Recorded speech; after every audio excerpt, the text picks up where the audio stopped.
so very promising, but 2 weeks in, I'm back Hi guys, again. welcome back to the Caffeinated Corner. Today I'm here with Isha, and we're going to talk all about her new music, especially her new single, Nashville Novembers, and all about a lot of her fun things that she's got going on. So let's get into it. Hello. So, hello. Kind of talking a little bit about your favorite coffee addictions and what you've been into lately. What's your favorite thing to get when you go to the coffee shop? I feel like I'm very adventurous with a lot of things, but when it comes to food and coffee, I'm very loyal. So I've been having vanilla oat milk latte since I started drinking coffee, in like the beginning of college. So that is my go-to drink, never an ice drink. I hate ice drinks. So if you give me an ice drink, just know that it's passed to the next person. And I love cafes that are cute. I just feel like such a like a basic bitch, but this is the one thing that I really enjoy in the mornings is if it's a cute cafe, if I get like a frothy coffee, and if I'm a regular there and they know my name and I can just like say hey to them in the mornings, I think that's my ideal coffee order. Yeah, I feel like cafes kind of give you a little bit of reprieve sometimes from like the outside world. I think if I go into a place that's just extremely chaotic, I'm like immediately like, no, I can't. Yeah.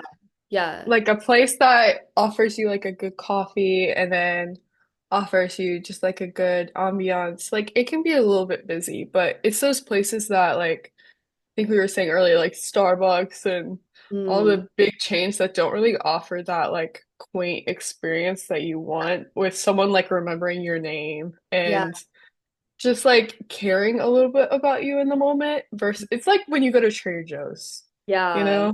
Like they all Like know your Joe name. himself. Yeah, Joe is at the Yeah. counter. He's trading your goods for money. Um, no, but even when I go, if I'm so desperate that I walk into a Starbucks and forget who I am, it's really just the pinnacle of this sad, poor teenager behind the counter that's been yelled at 17 times before I've come, who has no idea how the coffee machine works. Like, been there, done that, but it's it's like walking into a Chipotle at 9 a.m. It's not really the vibe.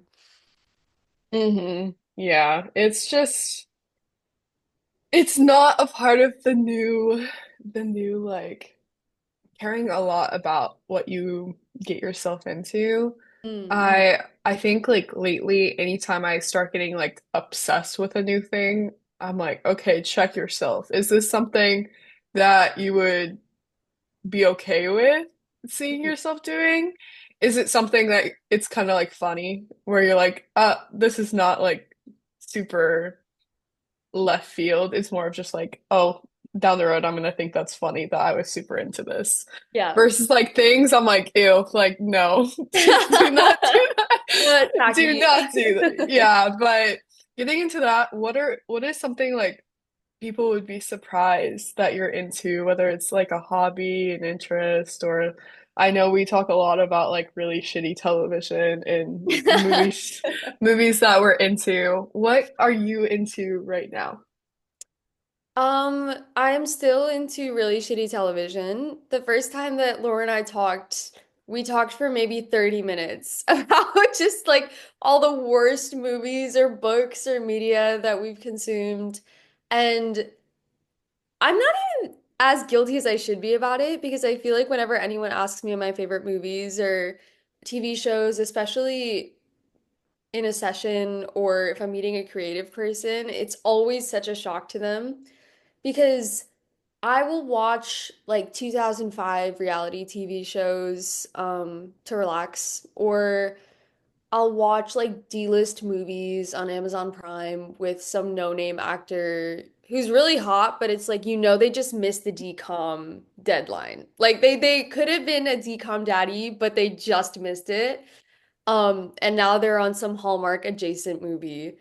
So anything where I really feel like there's no ambition from the lead characters makes me relaxed for some reason. No ambition. I love that. I love the whole decom daddy. It's true. Like, have you ever watched a show or a movie and you're like, you just missed the mark of being a decom daddy? Like, that's how I feel when I watch Outer Banks. That that main character, I haven't seen it in a while, but I remember that main guy, I was really like, it's giving decom daddy energy. You want Like, to hear something that is so like this is giving like ADD right now, but yeah, no, no. I I mean, it's your um coffee corner. speaking of that guy, literally yesterday, like right where we met up that one time, Yeah. he was there. No, Like in for a pop-up. Yeah, oh for Chase Kelsey, Stokes, because you're yeah. dating Kelsey Ballerini. Yeah. This I makes was like I was like, thank God I was not at work. I would yeah. Did you meet him? not thank God. No, I didn't. I wasn't at work. I was more like thankful I wasn't at work because it was probably chaotic. Like Yes. the Hmm. whole street was probably chaotic. But it's just the fact that you brought that up that I was like, oh my God, I know exactly Yeah. who you're talking about because he Wow. was just here. I feel like celebrity sightings don't happen that often also. So that's crazy. Yeah, is he I mean, I guess I would just count it because I definitely count meeting people as celebrity sightings if I know who they are. They could be like Mhm. the lady in a commercial, but for me, it's like a huge deal. And like I'm screaming and kicking. I'm like, can I please take a picture with you? No, I get that. That was like, I remember one of my first times in LA by myself. I was at the airport. I think I was at LAX, Hmm. and that would make sense. I was walking, I was 16, and there was like a bunch of people running around. It was Hmm. because the Amazing Race was there. Oh, no way. I was like, oh my gosh, I need to go up to them. That's so, they're It's like in the middle of their challenge. You're this chubby little kid and they're like punting you out of the way. Yeah, I was like, oh my gosh, I have to say something. And so I Yeah. like went up to them and it's very funny, like later on, like watching because I watched it that season. I was Yeah. like, oh, I have to watch it because I saw them. And I have this like little picture of us like at the airport. Oh, that's Yeah. horrible. Yeah, and I picked the most obnoxious people apparently. Really? Yeah, I like watching it back, I'm like, I did pick the most obnoxious people to ask for a picture with, but it was quite funny Hey, because they took to it with me that them. was a celebrity. Yeah. I mean, I think Hmm. that I used to be obsessed with Food Network Star. It was this show where regular people and chefs competed to have their own Food Network show. And one of the finalists was walking around with her dog, and my sister and I, mind you, this is like a niche show. I think Oh, they're like, I know about Food Network yes. Star. That Oh, was like okay. huge in my family. Yeah, it was like we would have premiere parties where we would come in with different food. Like my friends, I would recruit them. We would have a fake chopped where we would each, not fake, I guess it was real because we actually played the game. But we saw one of the girls from the show walking her dog. We were freaking out, me and my sister. And I remember she was just like, make sure you watch the finale, like wink. And she won the show. We were like, what the? Because we weren't expecting her to win at all. But that was one of the craziest celebrity sightings, even though it was a niche show. But you know the show, so I guess it's bigger than I thought. No, it's maybe it's because I grew up in a Food Network HGTV family Oh yeah, that same. it was always like we'd go out of town, and the first thing that would go on the room when Mhm. were at a hotel was HGTV, and I was like, not Wow. again. I was Wow. like, no, we can't watch this. Though there was only two shows my mom like refused to turn on, like she would change it, is the diners, drive-ins, and dive. She Oh, hated you that didn't fuck show. with Guy Fieri? I mean I did, but my mom was like, no, turn that off. That and the certain Love It or List It, but there was like two of them. And so Oh, she that didn't had like so much sexual tension. It was insane. yeah. She's like, I don't like those people. They suck. I was like, Yeah. okay. I mean, I actually get it from your mom's perspective. I loved it, but it's in the same way where parents don't let their kids watch SpongeBob because they're like it'll rot your Oh, brain. Because Guy Fieri is such a like frosted tips, like, yeah, let's fucking go. And then the Love It or what? List It show, I just remember she would always go over budget, which is triggering for my parents. And then the guy was just an asshole. So for me, I had no concept of a budget at all, still don't. So whenever she would just like disappoint the clients, I was like, why can't you pay 50,000 more? Like, what's wrong with you? So I get it from a mom's perspective, but as a kid, like it's like candy. You're like, it's kind of like the lottery dream home Mhm. people when you they would come in, and I think it started off like where people would have like millions and millions of dollars, and now it's like, here's my, I just won $1 million, and I'm like, nah, that's not, that's not. Yeah. Now it's like I This just is no. want a house. Yeah, I want a $350,000 house, and I'm like, good luck. You're in Yeah, California. yeah, Like, yeah. Good luck, babe. yeah, not gonna happen. But I feel like we could chat about this forever, but I wanted to chat a little bit more about just kind of your journey in music and kind of everything that got you to start doing what you're doing. I'd love to like figure out what was the, whether it was like initial spark to start doing music or it's been like growing for a while. Yeah, I think that I was really lucky because I knew very early on that I wanted to do music. And I knew because my mom taught Indian classical music to me and the neighborhood kids when I was like 5 or like 7. I don't even remember at this point. It was so long ago. But I was naturally very competitive, where it was Indian classical music. So I think that it wasn't even cultural currency for me. It wasn't like I was singing, Taylor Swift songs or anything like that. But I would wake up super early, like practice. I got really good really quickly. And I think when you're a kid, you're just very inclined to do what you're good at. So I always knew that I was a good singer. So that's what started it. And then my dad is this he's very entrepreneurial. I think he's more like ADHD, to be honest, because he would quit his job every summer and then just get a new one because he was bored, and then just like help us study or like drive us places over the summer. He lived his life very interestingly, but I think because of that, he was bent on one of us being some sort of entrepreneur or being some sort of writer. He really wanted me to be a writer for The Economist. Since I was like a little kid, he would just like throw all these Economist magazines in my face. And besides that, he's like, you should write original music. He was really adamant that I wasn't just gonna sing covers, but write your own stuff. And so when I was like 13, I wrote my first song, and it just so happened that I really liked that feeling of, oh, this is my idea. Maybe not my experience because I'm young, but this is my idea. I've completed it start to finish, and now I can sing it whenever I want.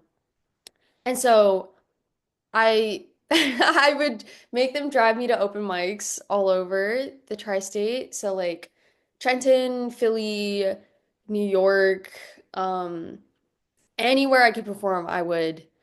And so that was my childhood experience with music, I think. High school, I would take trips to Nashville for like workshops and like Bluebird performances. And one of the workshops was with Liz Rose, who's this Grammy Award-winning writer who's worked with like Taylor Swift, Little Big Town. And we had a performance where she really liked my performance. And she's like, we should write together. And so I think for my parents, that was also a huge confirmation that, okay, she's good to people in the industry. It's not just this pipe dream. It's not a phase because she's been doing it for a while. And that way I did my gap year in Nashville.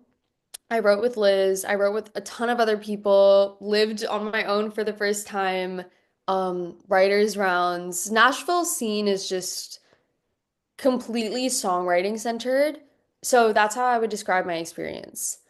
And then went to Stanford, did music there, recorded in the midst of college, and now I'm graduated.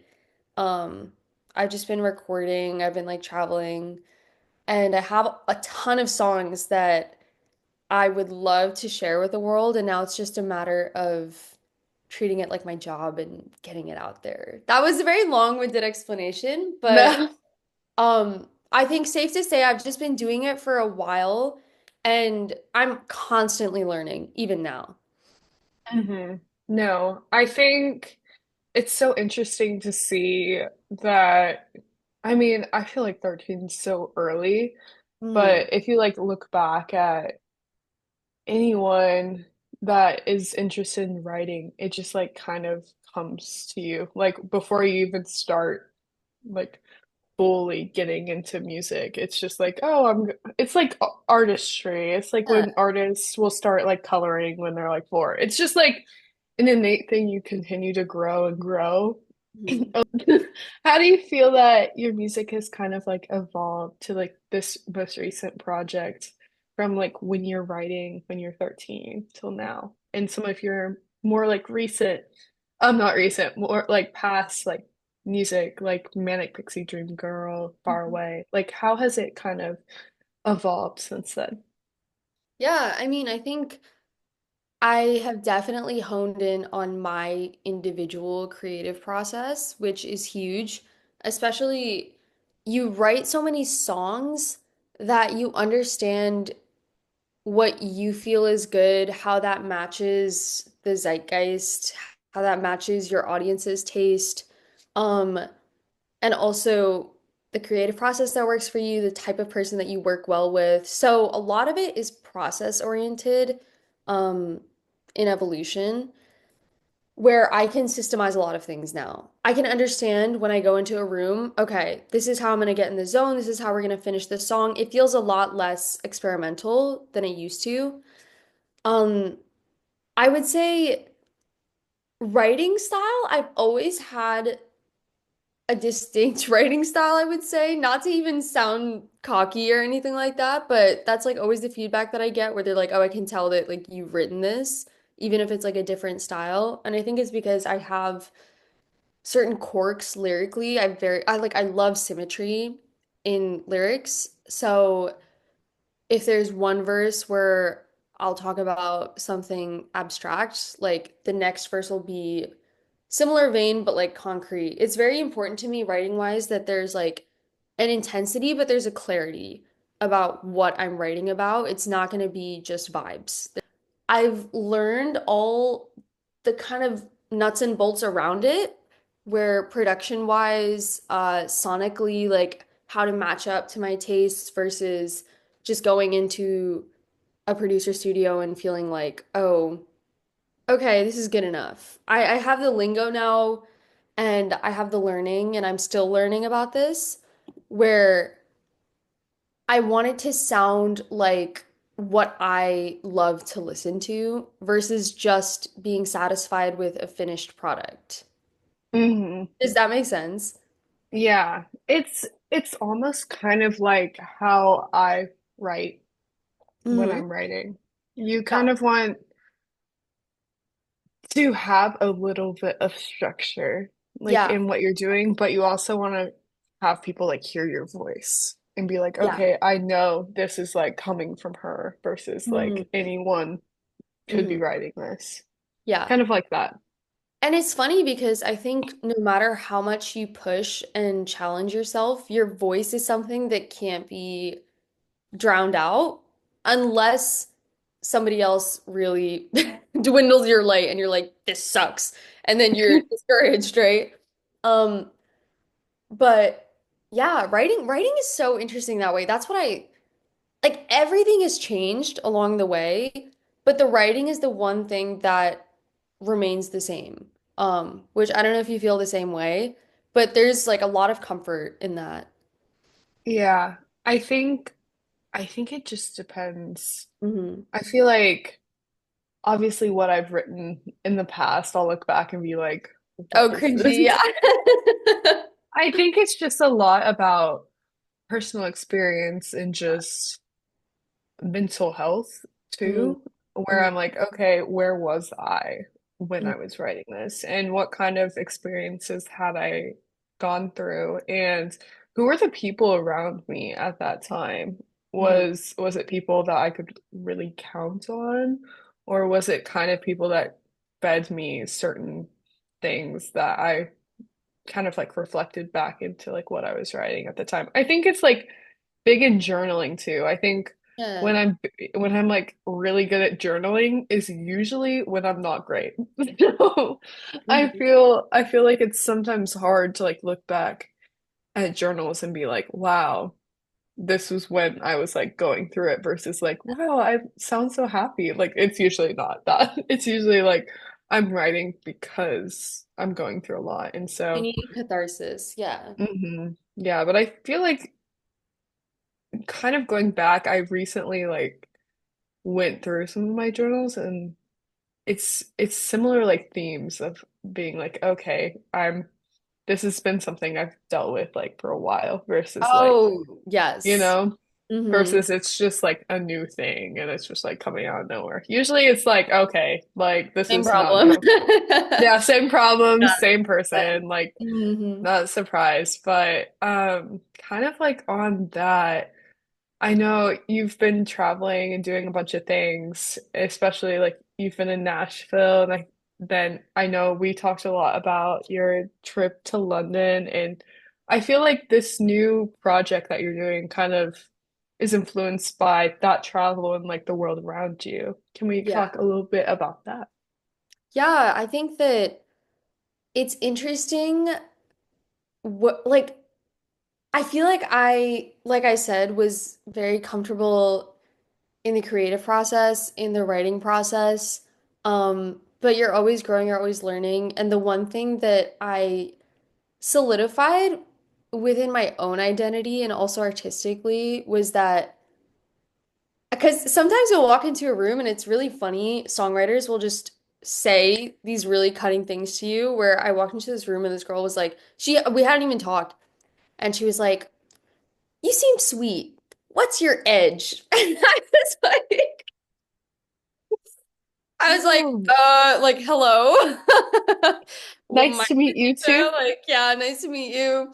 Um, but it's funny because subconsciously you're thinking about that, but you're like, I guess like what is my ed like I know I have one, but like what is it? And um I think naturally I'm like a very adventurous person. I feel very comfortable with going into the unknown. And my family has said this, like my friends have said this. I love writing about it.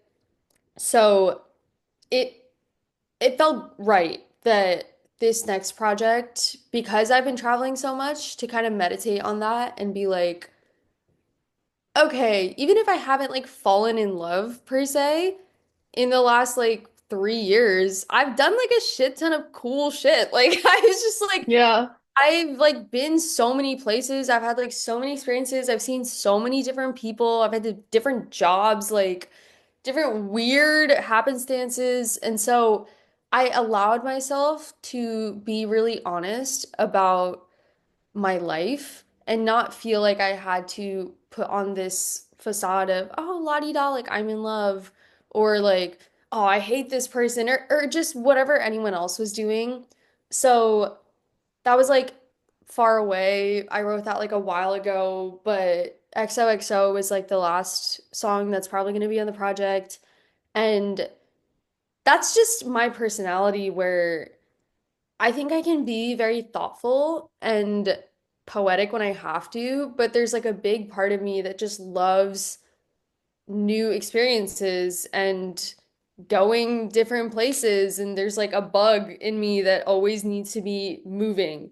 Um, so that's kind of partially what this project is going to be, is it's going to be, yes, an experience of traveling, but also like within those places, for example, Nashville Novembers, like what has happened in those places, or like me being in a train station and reflecting and being like, oh shit, that was actually so amazing, and I'm sad that I'm gonna have to leave that. And then other experiences where I'm like, thank God, like I don't have to deal with that anymore. All I'm thinking about is the hostel experience. Like Oh that's my in my gosh, yes, yes. For the Coffee Corner audience, I basically ranted to Laura for like 20 minutes about my housing debacle in London. And that's kind of part of my personality as well that fits it, where I don't panic ever. Like I'll complain and I'll have crisis where I literally won't have housing and I'll be like hostel hopping in the most shady of places, with the most random of people. But somehow I survive and somehow I'll get some funny story out of it. And I realize I'm like, oh, like that's my edge. I just want to go back into that room and like tell that lady, like, no, like I have edge. Just wait. Yeah.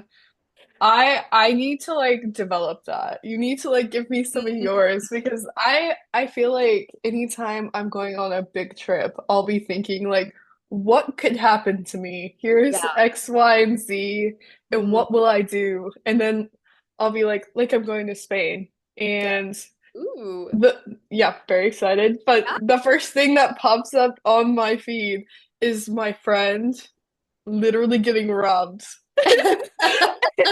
Like where I'm going, and I'm like, Yeah. oh my God, this Yeah. is gonna be me. Like, this is gonna be me. Like, what do I do? And I'm Mhm. like creating a list of being like, I need one of those like like not satchel, is it satchel? Like crossbody, Yeah, like those cross Lululemon bags. fanny I don't pack. have one. Hmm. Oh, no, I think You know, that the ones that go like that. yeah, yeah. I mean, it's good to be prepared, but also they've done research. This is my thing about it, right? Because my sister is Hmm. very similar, where she will have a list of everything that could go wrong. She will look like a deer in headlights even when we land in the country. Like has that look about her where she's like, I'm in trouble. So, but I saw this podcast with this like CIA person where she's like, if he's like, how do you spot a predator? And she's like, first of all, like you can't look like prey. This is such a like dad logic, but she's like, you need to just walk with purpose. They can tell when you're panicked.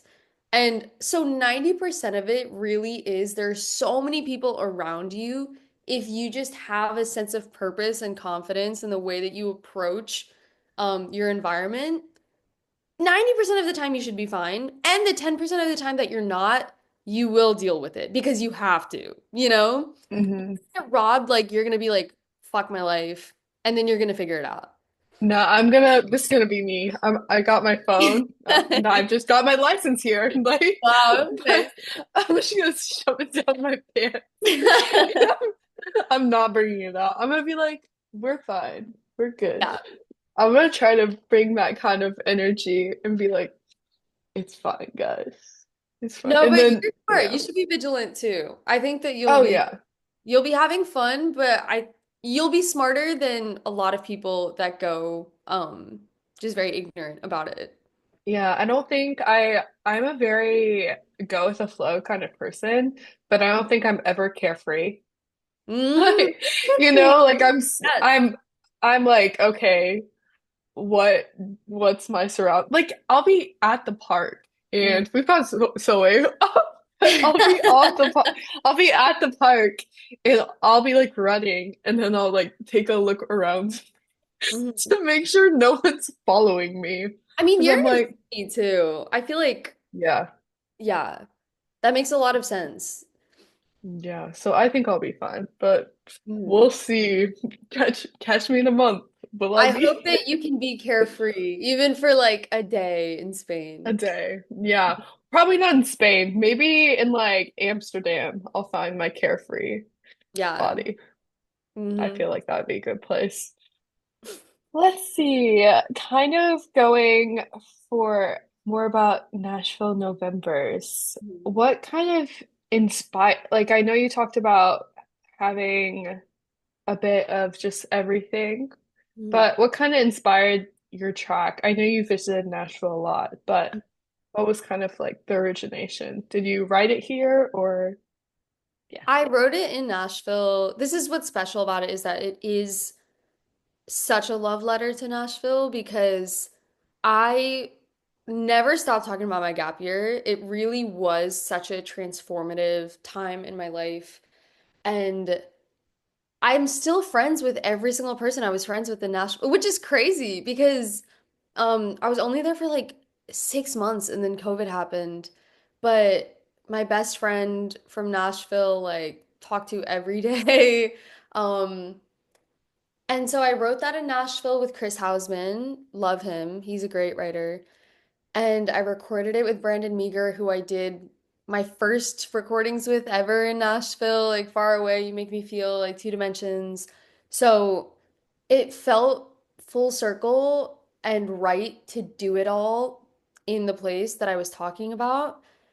And the track itself, I remember exactly when I thought of it because I was in my friend's hometown, like my best friend in Franklin, Tennessee, because she's like, this is where they have the best French fries ever.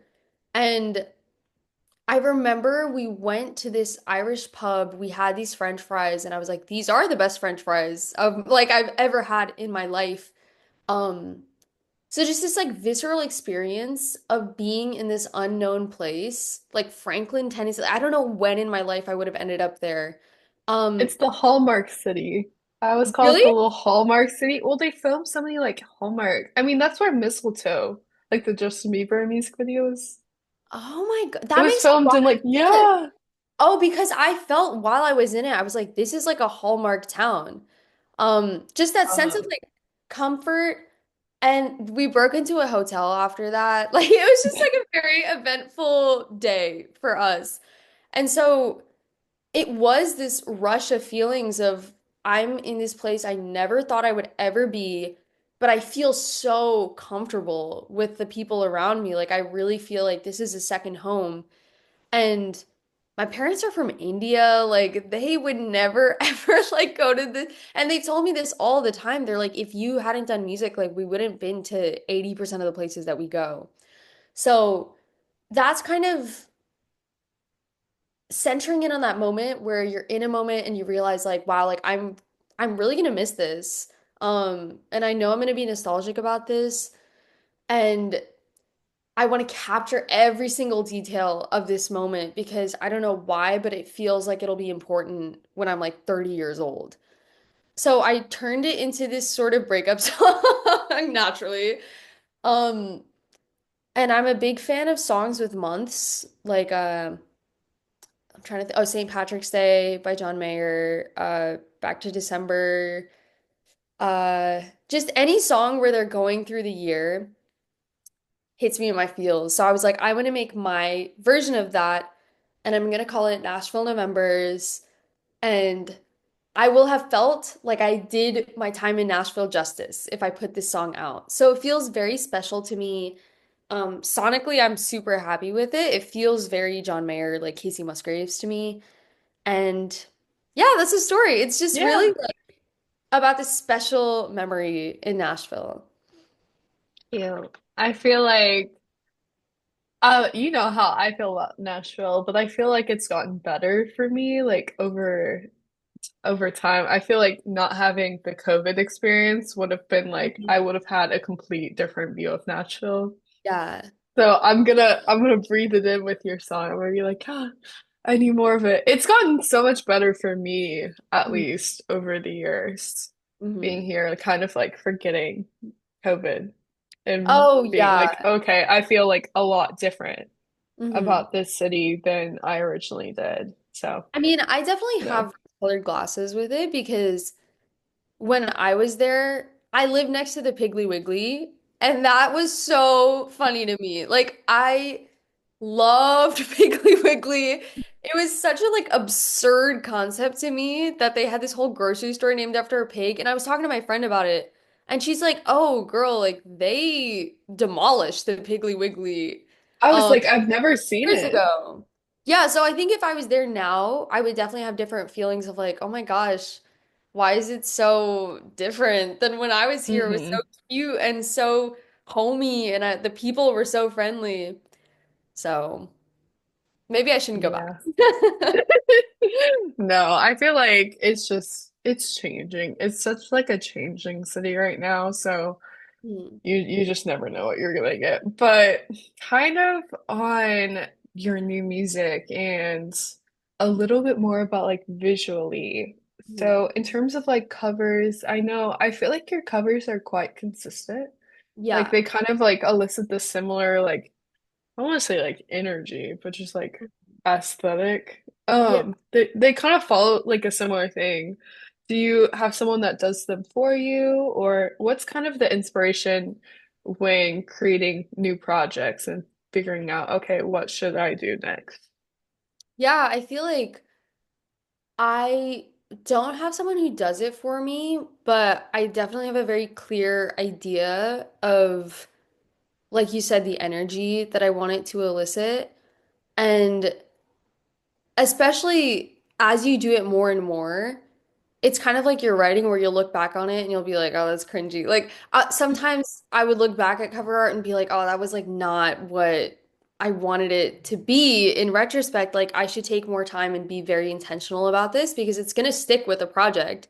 And you spend so much time on the project that the last minute details you want to make sure are correct. Because it's the last mile of the marathon, you know? So the way that I do it is sometimes it's really, let's just go out, let's take some photos. Maybe later they'll be helpful. And sometimes that's what it is, where I'll look through a bank of photos and feel like this fits this song. And then other times it'll be like, oh, for example, XOXO, I was in London. I was like, let's take so many photos like by the tube. And like, let's take so Hmm. many photos at Tate Modern. And I know exactly what branding wise I want to do. So I have certain locations where I'm like, let's take photos here. And I hate looking at photos of myself like a lot of the time, or it's like, especially photo shoots for me sometimes are a little uncomfortable. Not to do them are super fun, but to look back. So in that way, you have to take so many because 90 out of the 100 you're gonna hate. But the 10 I can use confidently and be like, okay, this fits this vision of feeling young and free, but also sometimes like melancholy. But yeah, it's basically my vision. I use like either my sister or my dad, different photographers I find. To me, visuals and music kind of influence each other a lot. Do Yeah. you kind of like have a separate process in terms of do you do it post creating music or are you kind of, especially, I know we haven't really like said new project, but when you're like creating new projects, Yeah. do you kind of wait till the end of figuring out what songs are going to be on this EP or album, whatever it is, and then decide on it? Or what, how does it kind of come into I fruition? think the creative process is very interesting in the way that like things move in parallel. I never feel like, oh, compartmentalizing, this is the music, this is the visuals, because while I'm making the music, there are visuals leading me to the lyrics. Like I maybe I'll have a mood board or maybe I'll have like certain colors that I want to incorporate that feel intentional or like images in my mind that lead the story along. Um, so I would say consciously or not, the cover art is like in my head, or it never feels like a challenge to figure out what should the cover art be because by that point I've been thinking about it so much while creating the song. Um, and like you said, it has to be something that's eye-catching and consistent. And I will say that like I feel like they have been consistent in the way that if it shows up on Spotify, I would want people to be like, "Oh, an Isha song" before they even read the title. Hmm. And especially the way that the landscape works now, people really see you before they listen to you. So it wasn't something I maybe thought I had to think about, but You do. And like Yeah. um the music is what is important, obviously, but everything surrounding it has been interesting for me to like gather the skills to like and understand about like branding or marketing or um photography or videography or like being someone who's in front of the camera was Yeah. totally new, but it's really exciting for me because I thrive in environments where I think you're just learning new things, or maybe you like wear a couple of different hats. So that's been my experience with visuals. Definitely not my origin story. Like that's not where Yeah. I started. But it's interesting to me. It does feel artistic. hmm Yeah. I think when we were talking about specific words and what kind of describes your visual in terms of like cover art, I want to kind of take it. This is the question I love to ask, but to kind of like wrap us up here, what is three? I always give like 3 to 5 words because I feel like some people are like, oh, I have like a trillion words. So what's like 3 to 5 words to kind of describe you as a person or just like your music project, etc.? Okay, that's a good question. I feel like lively is a good one. I think that storytelling is like a huge part of what I like to do. Um, I would say that it's thoughtful. I like to make songs where maybe on first listen, like you just like to listen to it, but you can always go back to it and feel like a story is unfolding or like you'll get a new meaning out of it every time. Uh, I would say, mm, what did I say? Thoughtful, lively, and storytelling. Uh, okay, those are 3 words. I'm sure that if I think about it, I'll like think of a fourth word, but yeah, yeah. I'll stick with those 3 words. Okay. Yeah, I always say every time I ask this question is literally you'll be walking around or doing something tomorrow and you'll be like, oh, like I should have like said Should that. have said Like, fucking yeah, onomatopoeia. yeah, I think especially we it's sometimes hard to describe things. I'm the queen of it. Be like, oh, I know the word. And It's it's just funny because like we write for a living, but it's like as soon as you ask me to say like vocabulary, I'm like, good. uh, I write, I don't speak. It's different. Like it's very different. And I think every time I talk with someone or we talk about writing Mhm. and we go over writing, they're like, how did you come up with this word when like you had no clue? Like, Yeah. and I'm like, Mm. speaking is different than writing. It's like a little Yeah. added pressure on the speaking. Yeah. Hmm. hmm Okay, to kind of wrap it up, I kind of use this time to showcase like anything you have coming up, like what's happening in the future, what can people expect from you? I think that this year in particular is super exciting for me and every Isha listener because I am trying to do a song a month. I'm trying to drop a song a month. So XOXO was the first one. Nashville Novembers is coming out in 6 days from now, so March 28th. And after that, I just have a ton of songs, like I said, I feel very passionate about. I finally get the chance to record, and it feels like some of my best work. Like songs that I've been singing for a while, and once they come out, like I'll be excited to sing them 1,000 times more. Like that's how much I love them and feel good about them. So yeah, get ready for a lot more music this year, for real. Yay! Shout Yeah, out to you got Laura for playlisting me. no, shout out to you for we talked about this a little bit before, but I feel like it's so interesting to go through like artist profiles, especially like on Spotify. I don't know if they do it for Apple, where you like a song and you can like look back and be like, damn, I liked this in 2021. Like I Mhm. don't even I don't even remember what I was doing in 2021, but Yeah, somehow yeah. I was like listening to Isha, and so Aw. I feel like it's a full circle moment, and I'm Yeah. so thankful for you to Aw. come here. Thank you Yeah, for of having me. It was a pleasure. course. It was a pleasure. Okay. Bye. Bye.